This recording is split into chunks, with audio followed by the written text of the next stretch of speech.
नमस्कार, KP news 24/7 में आपका स्वागत है। मैं पूजा आपके साथ। आइए सबसे पहले देखते हैं मुख्य समाचार।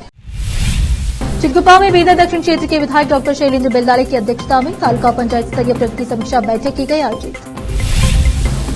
भालकी से नांदेड़ तक राष्ट्रीय राजमार्ग क्रमांक 752 पर फेंका जा रहा है किनारे कूड़ा। संबंधित अधिकारी तालुका प्रशासन नगर परिषद को इस ओर देना चाहिए।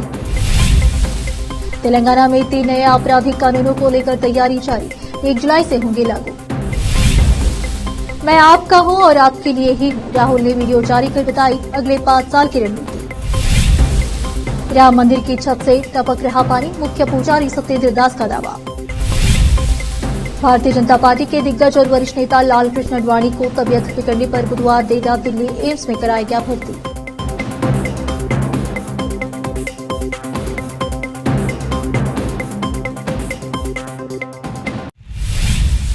अब समाचार विस्तार से। बुधवार को चिटकुप्पा तालुका पंचायत के हाल ही में बीदर दक्षिण क्षेत्र के विधायक डॉक्टर शैलेंद्र बेलदाले की अध्यक्षता में आयोजित तालुका पंचायत स्तरीय प्रगति समीक्षा बैठक की गई। इस बैठक से पहले विविध ग्राम के निस्तारण वाहन को चलने दें। फिर विधायक शैलेंद्र बेलदाले ने बैठक में बात करते हुए कहा कि विभिन्न ग्राम पंचायत क्षेत्र में रोजगार गारंटी योजना के प्रति लोगों को जागरूक करने को कहा और अन्य विविध विभाग के अधिकारियों से बात कर जानकारी दी और कहा कि जिस किसी भी विभाग का काम शुरू हो गया है उसे जल्दी से पूरा करें। बैठक के अंत में जनता से शिकायत प्राप्त की और अधिकारियों को निर्देश दिया कि तत्काल में ही सभी शिकायतों की कार्रवाई कर जनता की समस्या का समाधान करें। चिटकुप्पा से आजिम की रिपोर्ट। भालकी से नांदेड़ तक राष्ट्रीय राजमार्ग क्रमांक 752 पर स्थानीय दुकानदार सड़क किनारे कूड़ा फेंक रहे हैं। इस सड़क पर प्रतिदिन हजारों वाहन चलते हैं। सड़क किनारे फेंके गए कूड़े से दुर्गंध आ रही है। इसकी दुर्गंध से चलते वाहन सवारों को आधा किलोमीटर तक निकलना काफी मुश्किल हो रहा है और पर्यावरण प्रदूषण हो रहा है। यह सड़क भालकी झील से 20 फीट की दूरी पर है। फेंके जा रहे इस कचरे से जल स्रोतों को नुकसान हुआ है। इस कारण संबंधित अधिकारी तालुका प्रशासन नगर परिषद को इस ओर ध्यान देना चाहिए। यहाँ कचरा निपटाना को रोकने के लिए एक परिपत्र जारी किया जाना चाहिए और तालुका प्रशासन और नगर निगम के अधिकारियों को नींद से जागना चाहिए। झील उजागर होने पर भी संबंधित अधिकारियों को कार्रवाई करनी चाहिए। भालकी से साइमुल की रिपोर्ट।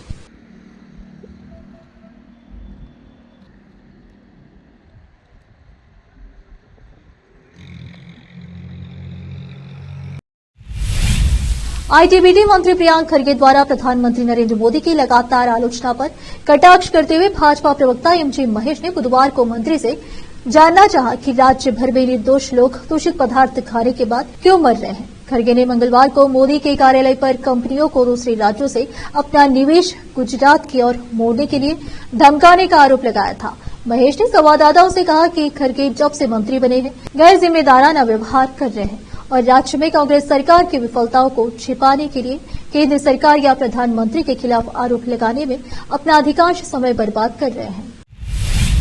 हत्या के एक मामले में गिरफ्तार किए गए कन्नड़ अभिनेता दर्शन दीपा की पत्नी ने उनके प्रशंसकों से शांत रहने और अच्छे काम करने पर ध्यान केंद्रित करने का आग्रह किया है।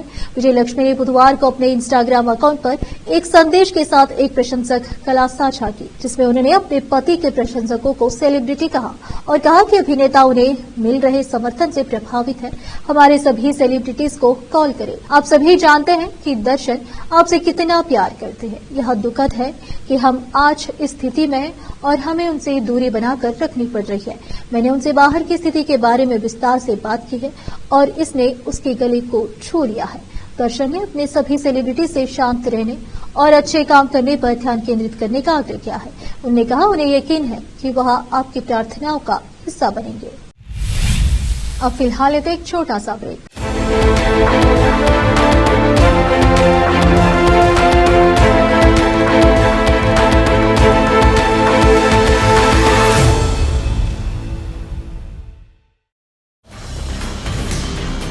हिंदुस्तान के हर कोने में हम हैं मौजूद। 24 घंटे हालात पर गहरी नजर, खबरों से जुड़े चुपते सवालात और आपको दिखाता है धार्मिक, सामाजिक, राजनीतिक, लोकल और इंटरनेशनल न्यूज की सबसे बेहतर कवरेज जो आपको रखती है हर पल बाखबर। देश देश और दुनिया भर की खबर के लिए देखते रहें केपी न्यूज 24/7। ब्रेक के बाद आपका स्वागत है। आइए देखते समाचार। तेलंगाना ने 3 नए आपराधिक कानूनों भारतीय न्याय संहिता, भारतीय नागरिक सुरक्षा संहिता और भारतीय साक्ष्य अधिनियम को लागू करने की प्रक्रिया चल रही है। 3 नए आपराधिक कानूनों 1 जुलाई से लागू होने जा रहे हैं। अधिकारी ने बताया कि इन नए कानूनों की अनुवाद प्रक्रिया भी चल रही है और इसके भी 1 जुलाई से पहले पूरी होने की उम्मीद है।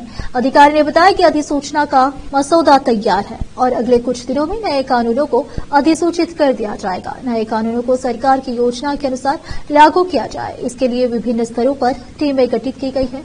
पुलिस अधिकारियों के लिए प्रशिक्षण सत्र आयोजित किए गए हैं और तेलंगाना राज्य पुलिस अकादमी में आईपीएस अधिकारियों के लिए नए आपराधिक कानूनों पर एक वर्कशॉप भी आयोजित की गई और उन्हें नए कानूनों की भावना के बारे में भी बताया गया। उन्होंने कहा कि लोगों को प्रशिक्षित करने और सभी के लिए अध्ययन सामग्री तैयार करने के लिए विशेष टीमें बनाई गई है। नए कानूनों के लिए अभियोजकों की टीम ने एसओपी और दिशा निर्देश तैयार किए हैं और उन्हें सभी फील्ड अधिकारियों के पास भेजा गया है। कांग्रेस सांसद राहुल गांधी बुधवार को लोकसभा में नेता प्रतिपक्ष की भूमिका में दिखे। राहुल गांधी ने उम्मीद जताई कि विपक्ष की आवाज को संसद में प्रतिनिधित्व करने की अनुमति दी जाएगी। उन्होंने संसद में भी अपने पहले भाषण में ये बात कही और अब सोशल मीडिया पर एक वीडियो शेयर करते हुए अपनी भावना व्यक्त की है। उन्होंने कहा है कि वे लोगों की आवाज उठाते रहेंगे और उनके लिए काम करते रहेंगे। इस वीडियो को पोस्ट करते हुए राहुल गांधी ने लिखा, देश की जनता, कांग्रेस के कार्यकर्ताओं और इंडिया के सहयोगियों का मुझ पर भरोसा जताने के लिए दिल से धन्यवाद। विपक्ष का नेता सिर्फ एक पद नहीं है, यह आपकी आवाज बनकर आपके हितों और अधिकारों की लड़ाई लड़ने की बहुत बड़ी जिम्मेदारी है। हमारा संविधान गरीबों, वंचितों, अल्पसंख्यकों को, किसानों, मजदूरों का सबसे बड़ा हथियार है और हम उस पर किए गए हर हमले का पूरी ताकत से जवाब देकर उसकी रक्षा करेंगे।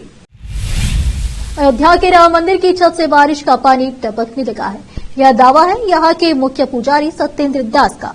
उनका कहना है कि जहां रामलला विराजमान है, वहां पहली बरसात में ही पानी छूने लगा। उन्होंने कहा कि अंदर भी पानी भर गया था। मुख्य पुजारी का कहना है कि जो निर्माण हुआ है उसमें देखना चाहिए कि कहां कमी रह गई, जिसकी वजह से पानी टपक रहा है। बारिश हुई तो राम मंदिर के मुख्य पुजारी सत्येंद्र दास ने कहा कि मंदिर के अंदर भी पानी भर गया। उन्होंने कहा कि पानी निकलने का कोई जगह नहीं है और पानी टपकता भी है। उन्होंने कहा कि इस समस्या का समाधान पहले होना चाहिए। आज कल में ही इस समस्या के समाधान को सुनिश्चित करने की जरूरत है। अगर बरसात शुरू हो जाएगी तो वहां पूजा अर्चना भी मुश्किल हो जाएगा। हालांकि राम मंदिर निर्माण समिति के अध्यक्ष नृपेंद्र मिश्रा ने अपने बयान में कथित जल रिसाव पर कहा, मैं अयोध्या में हूं, मैंने पहली मंजिल से बारिश के पानी को गिरते देखा है। यह स्वाभाविक है क्योंकि गुरु मंडप दूसरी मंजिल के रूप में आकाश के संपर्क में है और शिखर का पूरा होने से यह बंद हो जाएगा। मैंने नाली से कुछ रिसाव भी देखा क्योंकि पहली मंजिल पर यह काम प्रगति पर है। पूरा होने पर नाली बंद कर दी जाएगी। राष्ट्रपति द्रौपदी मुर्मू ने आज संसद में लोकसभा और राज्यसभा की संयुक्त बैठक को संबोधित किया। राष्ट्रपति द्रौपदी मुर्मू ने गुरुवार को 18वीं लोकसभा चुनाव के बाद सभी नवनिर्वाचित सांसदों को बधाई दी। राष्ट्रपति मुर्मू ने सदन को संबोधित करते हुए कहा, मैं 18वीं लोकसभा के सभी नवनिर्वाचित सदस्यों को बधाई देता हूं। आप सभी देश के मतदाताओं का विश्वास जीतकर यहां आए हैं। देश और जनता की सेवा करने का यह अवसर बहुत कम लोगों को मिलता है। मुझे पूरा विश्वास है कि आप राष्ट्र प्रथम की भावना के साथ अपने कर्तव्यों का पालन करेंगे। राष्ट्रपति ने कहा कि बीते 40 सालों में कश्मीर में कम मतदान हो रहा था। इस बार कश्मीर घाटी में बहुत रिकॉर्ड मत हुआ। पहली बार घर जाकर मतदान कराया गया है। इसके लिए हर चुनाव कर्मियों को बधाई। इसी बीच राष्ट्रपति ने जैसे ही कहा कि 2024 लोकसभा चुनाव की चर्चा पूरी दुनिया में हो रही है। अब फिलहाल एक और छोटा सा ब्रेक।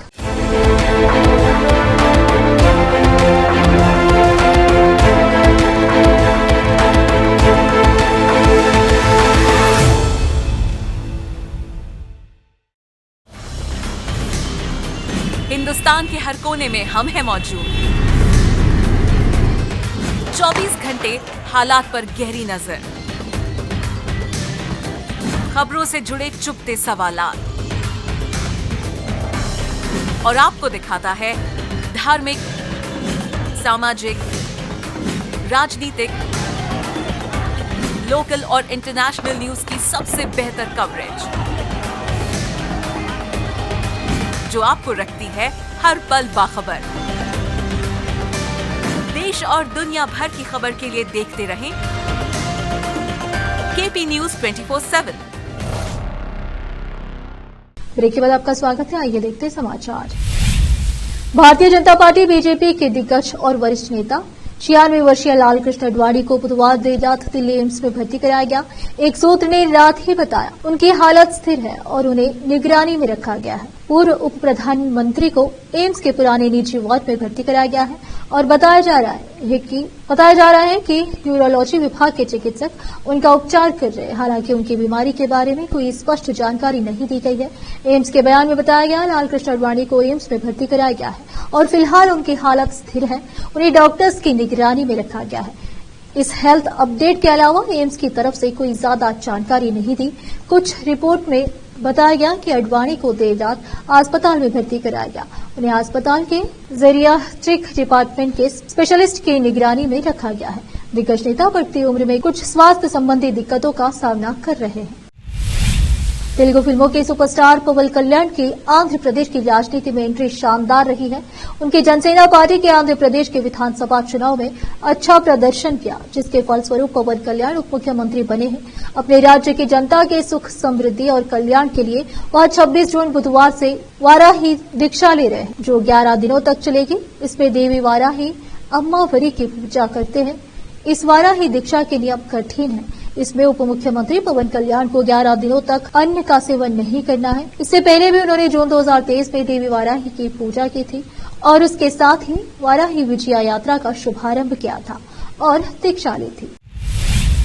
आखिर में फिर एक बार देखते हैं मुख्य समाचार। चिटकुप्पा में बीदर दक्षिण क्षेत्र के विधायक डॉक्टर शैलेंद्र बेलदाले की अध्यक्षता में तालुका पंचायत स्तरीय प्रगति समीक्षा बैठक की गई आयोजित। भालकी से नांदेड़ तक राष्ट्रीय राजमार्ग क्रमांक 752 पर फेंका जा रहा है किनारे कूड़ा। संबंधित अधिकारी, तालुका प्रशासन, नगर परिषद को इस ओर देना चाहिए। तेलंगाना में 3 नए आपराधिक कानूनों को लेकर तैयारी जारी, 1 जुलाई से होंगे लागू। मैं आपका हूं और आपके लिए ही हूं, राहुल ने वीडियो जारी कर बताई अगले 5 साल की रणनीति।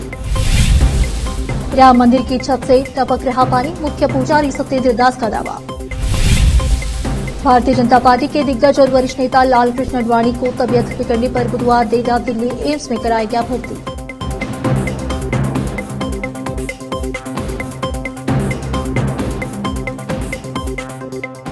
केपी न्यूज में इतना ही। देश प्रदेश के समाचारों के लिए देखते रहिए आपका अपना चैनल केपी न्यूज 24/7। धन्यवाद।